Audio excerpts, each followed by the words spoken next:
Class 10 chapter number 6 त्रिभुज। अब इसका एक्चुअल नाम त्रिभुज नहीं समरूपता होना चाहिए था। ठीक है, यहाँ त्रिभुज की जगह क्या होना चाहिए था, समरूपता। अब हम बात करेंगे यहाँ पर त्रिभुज की समरूपता के बारे में और एक सर्वांग समता के बारे में। तो यहाँ पर दो चीज़ें होती है, एक तो सर्वांग समता होती है, एक समरूपता होती है। तो समरूपता और सर्वांग समता में विशेष अंतर नहीं होता, यहाँ केवल समझने वाला होना चाहिए। ठीक है, तो यहाँ पर समरूप और सर्वांग समता। अब मैं यहाँ सिंबल बनाता हूँ इसका, तो सिंबल को ध्यान देना आप यहाँ पर। जैसे मान लो यहाँ पर एक वर्त है और ये वर्त है, ये दोनों सर्वांग सम होते हैं। छोटा वाला वर्त और एक ये इधर बाहर निकला हुआ वर्त है ना, ये अपने आप में सर्वांग सम है, क्योंकि इनकी आकृति एक है। ठीक है, तो ये निशान मैं बना रहा हूँ, ये सर्वांग सम का होता है। और अगर इसमें से मैं बराबर को हटा देता हूँ तो ये समरूप का निशान हो गया। अब ये दोनों समरूप के निशान है। बट यहाँ पर सर्वांग सम में क्या होता है, यहाँ पर बराबर का निशान होता है समरूप के जस्ट नीचे। तो ये जो आकृति बनती है वो आपकी कैसी बन जाती है, सर्वांग समता हो जाती है।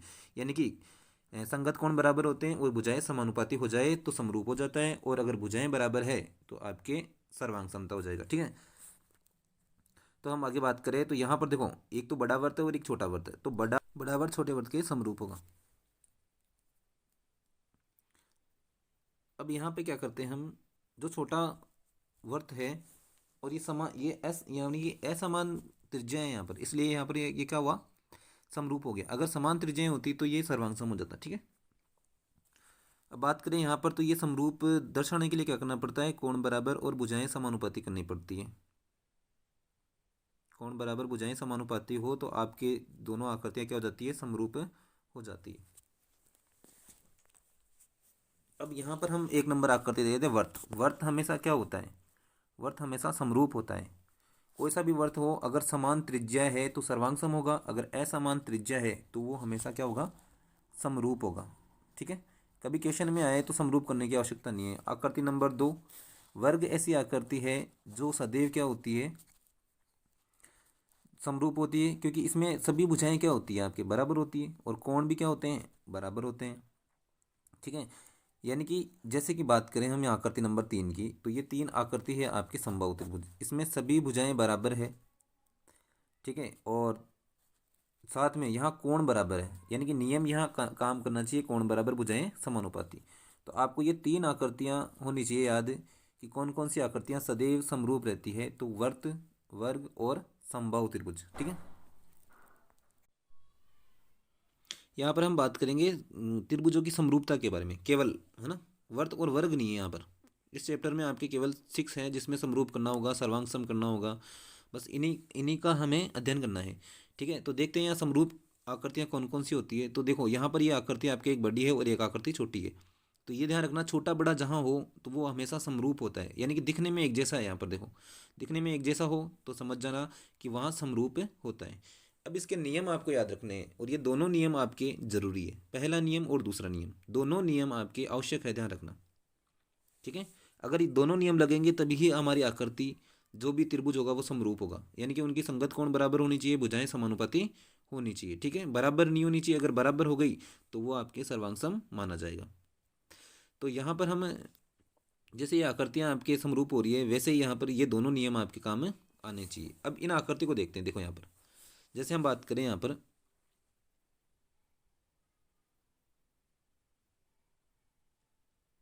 कोणों की, संगत कोण बराबर होनी चाहिए, यानी कि यहाँ पर देखो पी और एन दोनों 105 डिग्री के हैं। ठीक है, यानी कि प्रत्येक कोण को देखो आप, 100 डिग्री बराबर 100 डिग्री आ रहा है, तो यहाँ पर कोण बराबर है ना।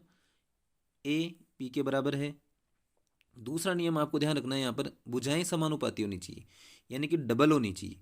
यहाँ पर देखो 1.5 का कितना हो रहा है, 3.0 डबल हो रहा है, और 2.5 का 5 हो रहा है, और यहाँ 2.4 का 4.8 हो रहा है, और 2.1 का 4.2 हो रहा है। इस वजह से यहाँ पे क्या है, ये भुजाएं समानुपाती है, यानी कि एक ही अनुपात में, सभी एक ही अनुपात में विभाजित होती है। तो ये दोनों आकृतियाँ आपकी क्या होगी, समरूप होगी। ठीक है, दोनों नियम इसमें जरूरी है। अनुपात का इसमें विशेष ध्यान रखना है आपको यहाँ पर, कि कोण बराबर और एक ही भुजाएं, यानी कि आपकी भुजाएं क्या होनी चाहिए, समानुपाती होनी चाहिए, तभी ये आकृतियाँ आपके समरूप होगी। अब आगे हम बात करें यहाँ पर, तो ये आयत दे रखा है। अब आयत में क्या होता है, आयत में कोण तो बराबर होते हैं, लेकिन भुजाएं भुजाएं बराबर नहीं है। यहाँ पर कोण, प्रत्येक कोण कितने डिग्री का होता है, 90 डिग्री का, और दोनों सारे कोण क्या होते हैं, हमेशा बराबर होते हैं। और यहाँ भुजाएं है ना वो बराबर नहीं है। देखो यहाँ पर लंबाई कितनी आ रही है, चौड़ाई कितनी आ रही है, अलग अलग है, क्योंकि हम लंबाई को कितना मान सकते हैं, चौड़ाई को कितना मान सकते हैं, वो क्वेश्चन पे डिपेंड करता है। ठीक है, तो यहाँ पर भुजाएं समानुपाती नहीं है, इसलिए जो आयत है ना हमारी वो कभी भी समान जो भुजाएं होती है उसको तो हम बोल सकते हैं, लेकिन यहाँ समान भुजाएं नहीं है, इसलिए ये आपके क्या बोलते हैं इसको, समरूप नहीं है। ठीक है, अब हम बात करें यहाँ इसी प्रकार देख सकते हैं आप, ये जो आकृति है इसमें डबल हो रहा है या नहीं हो रहा है। तो ये आपके कौन सा चतुर्भुज हो गया, सम चतुर्भुज हो सकता है, चतुर्भुज हो सकता है, वर्ग हो सकता है। ठीक है, तो इसमें भुजाएं समानुपाती है, लेकिन ध्यान देना इसमें यहाँ पर ये 90 डिग्री का हो गया और यहाँ पर ये 90 डिग्री के नहीं है। ठीक है, तो कोण बराबर नहीं है। तो कहने का मतलब ये है आपके दोनों नियम काम में आने चाहिए समरूप करने के लिए। ठीक है, एक ही अनुपात में विभाजित हो रही है, संगत कोण बराबर नहीं है यहाँ पर। ठीक है, और यहाँ पर क्या था, यहाँ पर आपके दोनों ही कंडीशन काम में आनी चाहिए, संगत कोण बराबर होने चाहिए और भुजाएं आपके अनुपाती होनी चाहिए, यानी कि संगत भुजाएं होनी चाहिए। ठीक है, तो ये तीन आकृतियाँ आपके ऐसी है जिनके हमेशा ही सदैव ही क्या होता है आपके संभव होता है। तो कभी आयत का सवाल आ जाए कि भाई आयत क्या होता है, तो आप ऐसे बोल सकते हो कि समान भुजाएं अगर आ जाए, एक जैसा हो जाए, तो हम समरूप बता सकते हैं, क्योंकि हम सर्वांग सम को समरूप कह सकते हैं, लेकिन समरूप को सर्वांग सम नहीं कह सकते। ठीक है, आगे हम बात करें प्रश्नावली 6.1 में आपको रिक्त स्थान भरने हैं। तो यहाँ पर हम बात करें तो सभी वर्त समरूप होते हैं, और क्योंकि इसमें है ना एक छोटा वर्त और एक बड़ा वर्त ले लेते हैं, तो ये दोनों आकृतियाँ अपने आप में क्या हो जाएगी, समरूप हो जाएगी, क्योंकि इसकी त्रिज्याएं अलग है। ठीक है, कोण बराबर है, अगर त्रिज्याएं बराबर हो जाती तो यहाँ सर्वांग सम हो जाता, ध्यान रखना। तो सभी वर्त क्या होते हैं यहाँ पर, समरूप होते हैं।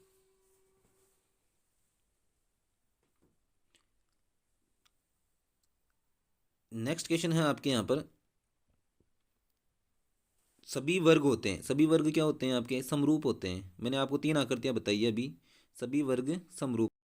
सभी समबाहु त्रिभुज भी क्या होते हैं, समरूप होते हैं, समबाहु त्रिभुज समरूप होते हैं, सभी समबाहु त्रिभुज।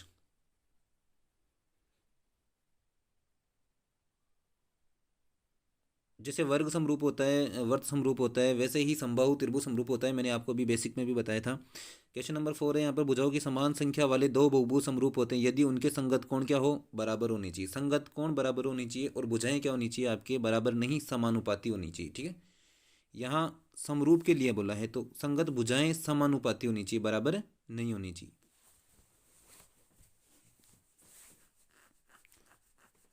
तो ये दोनों आपको ध्यान रखने हैं कि भाई नियम है ये किसी भी आकृति को समरूप करने के लिए। प्रश्न नंबर 2 है यहाँ पर, आपको उदाहरण बताने हैं, और समरूप आकृतियों के मैंने आपको बेसिक में बताया है, और ऐसी आकृतियाँ जो समरूप नहीं है उसके बारे में मैंने आपको डिटेल में बताया है। तो कौन कौन सी आकृति हैं उनको देख लेते हैं एक बार। तो पहला क्वेश्चन है कि छोटा वर्त और बड़ा वर्त, ये अपने आप में क्या है आपके, समरूप है। ये तो हो गया छोटा वर्त, इसकी त्रिज्या अलग है और इसकी त्रिज्या अलग है। कोण तो वैसे ही 360 डिग्री का होता है। तो यहाँ पर वर्त, तो यहाँ रीजन लिख देंगे यहाँ पे कि जैसे मान लो त्रिज्या 2 सेमी का वर्त ले लेते हैं, यहाँ पर त्रिज्या आपके 4 सेमी, 5 सेमी, 3 सेमी, इनका हम वर्त ले लेते हैं। तो ये आपका क्या होगा, त्रिज्याएं अलग है ना, इस वजह से ये दोनों क्या होंगे आपके, अनुपात तो इनका 2:3 है ना। तो अब आकृति हम बात करें दूसरे की, तो वर्ग बना लेते हैं, छोटा और बड़ा। अब इसमें आपको भुजा रखनी है, क्योंकि कोण तो वैसे ही बराबर 90 डिग्री के, भुजा माननी होगी आपको। तो भुजा आप अलग अलग मान लो, इधर 4 मान लो, इधर 2 मान लो। ठीक है, तो ये 1:2 में विभाजित हो गया। ठीक है, तो पहली आकृति आपकी समरूप हो गई वर्त, और दूसरी आकृति आपकी समरूप हो गई वर्ग। आपको दो ही बताने हैं, तीसरी बताओ तो आप समबाहु त्रिभुज बता सकते हो। ठीक है, तो यहाँ पर हम बात करें समरूप आकृतियाँ, समरूप आकृतियों के दो दो बताने थे, बता दिए। अब ऐसी आकृतियाँ जो समरूप नहीं है, सेकंड का सेकंड बताना है आपको, ऐसी आकृतियाँ जो समरूप नहीं है, ऐसी आकृतियाँ जो समरूप नहीं है, उदाहरण बताने हैं आपको इसमें दो दो।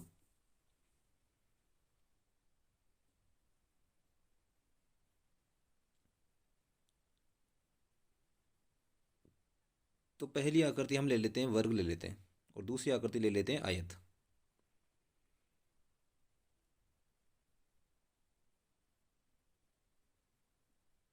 अब इस वर्ग और आयत में ये दोनों क्या है आपके समरूप नहीं है। ठीक है, कोण बराबर है लेकिन भुजाएं समानुपाती नहीं है।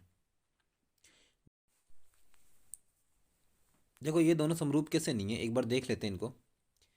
यहाँ पर जो कोण है वो तो बराबर है ही, भुजाओं की माप देख लेते हैं तो ये 4 4 सेमी का हो गया क्योंकि वर्ग बराबर होता है और प्रत्येक कोण समकोण होता है। आयत में 8 और ये आपके 2 रख लेते हैं, लंबाई चौड़ाई अलग अलग हो जाएगी। तो यहाँ पर क्या हो रहा है, भुजाएं बराबर नहीं है। ठीक है, भुजाएं बराबर नहीं है क्योंकि 4 का डबल 8 हो रहा है, यहाँ 4 का आधा 2 हो रहा है। तो भुजाएं अनुपात में कैसे हुई? ठीक है, ऊपर तो बन रहा है आपके 1:2 और यहाँ बन रहा है 2:1, तो ये नहीं हो सकता। दूसरा उदाहरण देते हैं हम।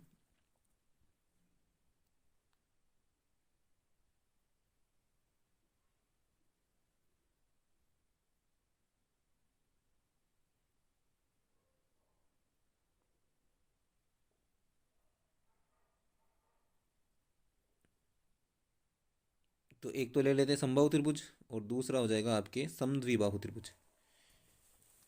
अब इसमें प्रत्येक भुजा बराबर होती है और इसमें केवल 2 भुजा बराबर होती है, तो ये समरूप नहीं है। समबाहु त्रिभुज और समद्विबाहु त्रिभुज समरूप नहीं है क्योंकि इसमें प्रत्येक कोण 60 60 डिग्री का होता है। अब इसमें कोई दो कोण बराबर होते हैं और तीसरा कोण बराबर नहीं होता, तो इस वजह से यहाँ पे ये समरूप नहीं है।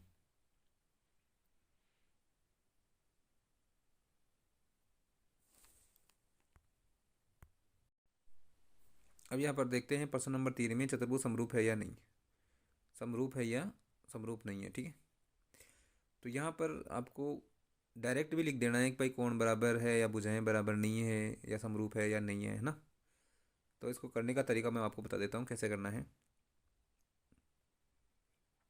सबसे पहले आपको यहाँ पर एक चतुर्भुज पी क्यू आर एस व ए बी सी डी लेना है। ठीक है, इन दोनों में आपको देखो भुजाएं देखनी है। तो पी क्यू बटा यहाँ हो जाएगा आपके ए बी और क्यू आर बटे में हो जाएगा यहाँ पर बी सी और आर एस बटे में हो जाएगा सी डी और पी एस बटे में हो जाएगा ए डी। अब ये देखो आपके 1.5 या 3 बटे में 3 लगाओ, ऊपर करना है आपको। ऊपर वाले चतुर्भुज का ऊपर आ जाएगा, नीचे वाले चतुर्भुज का नीचे आ जाएगा। तो यहाँ पर हो जाएगा आपके 1/2 हो जाएगा। ठीक है, अब हम बात करें यहाँ भुजाएं तो आपके समानुपाती है क्योंकि यहाँ पर 1:2 आ रहा है। अब आपको इसमें कोण देखना है। तो यहाँ पे चतुर्भुज पी क्यू आर एस के प्रत्येक कोण या तो आपका न्यून कोण हो सकता है या आपका अधिक कोण हो सकता है, क्योंकि यहाँ दिया हुआ तो है नहीं भाई न्यून कोण है कि अधिक कोण है, तो हमें न्यून कोण और अधिक कोण मानना पड़ेगा। ठीक है, तो एक तो हो जाएगा न्यून कोण, एक हो जाएगा अधिक कोण, है ना। और ए बी सी डी के अंदर तो दिया हुआ सीधा सीधा कि प्रत्येक कोण समकोण है यहाँ पर, यानी कि 90 डिग्री के हैं। तो दोनों कोण यहाँ संगत कोण बराबर नहीं है। भुजाएं समानुपाती है बट यहाँ पर जो आपके कोण है वो क्या नहीं है, संगत नहीं है, इसलिए दोनों त्रिभुज आपके समरूप नहीं होंगे। तो ये आपको लाइन लिखनी है यहाँ पर।